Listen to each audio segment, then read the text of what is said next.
બનાસકાંઠાના Mavsari police station હદ વિસ્તારમાં 4 મહિના અગાઉ એટલે કે 10 ઓક્ટોબર 2023ના રોજ એક હત્યાની ઘટના સામે આવી હતી।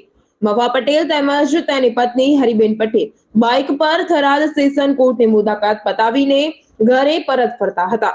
આ સમયે ભગીરથ બારોટ, પિન્ટુ બારોટ, દશરથ બારોટ તેમજ અન્ય 3 ઇસમોએ બોલેરો કાર તેમજ કારમાં મફા પટેલની બાઇકનો પીછો કર્યો અને કાર વડે બાઇકને ટક્કર મારી દીધી હતી। ત્યારબાદ મફા પટેલ પર સ્વિફ્ટ કાર ચડાવી આડેધડ ગોળીઓ વરસાવી અને ચપ્પુના ઘા ઝીંકી મફા પટેલની આ બાબતે માવસરી પોલીસ સ્ટેશનમાં જ ગુનો નોંધાયો હતો। તેમાં અનિલ કાઠી નામનો ઇસમ વોન્ટેડ હતો અને તે પોલીસથી બચવા ભાગતો ફરતો હતો।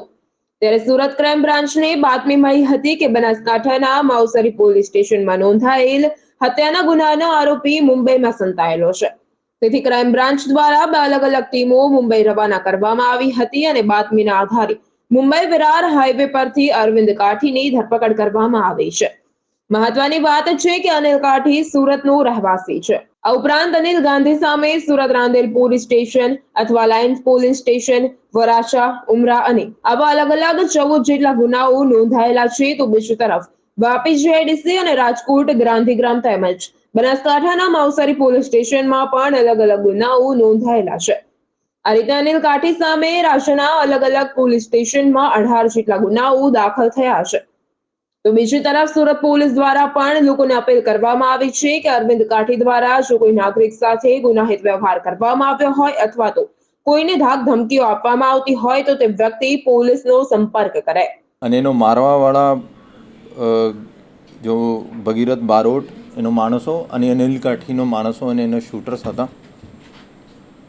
આ બનાસકાંઠામાં થરાદમાં એ બાબતમાં મર્ડર પણ દાખલ થયેલા છે અને એની હિસ્ટ્રી એવી છે કે મફતભાઈ પટેલે 2016માં ભગીરથ બારોટનો ફાધરનું હત્યા કરી હતી અને આ જ્યારે કોર્ટમાં જતા હતા ત્યારે રસ્તામાં ગેંગે એનો પીછો કર્યો, એને ટક્કર માર્યો અને પછી એને ઉપર ફાયરિંગ પણ કરી।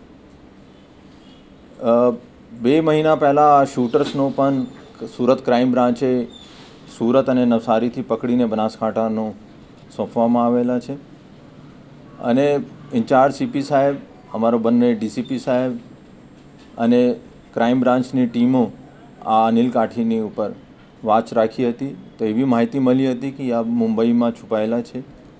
અમારી ટીમ ત્યાં ગઈ, એનો વોચ કર્યો અને વિરાલ મુંબઈ હાઈવેથી એનો પકડવામાં સફળતા દાખલ થઈ। આ અનિલ કાઠીનો ભૂતકાળ જોઈએ તો ઘણા એનો ઇતિહાસ છે આરોપી તરીકે। નરેશ સિમરણ, મહાદેવ ન્યૂઝ, સુરત।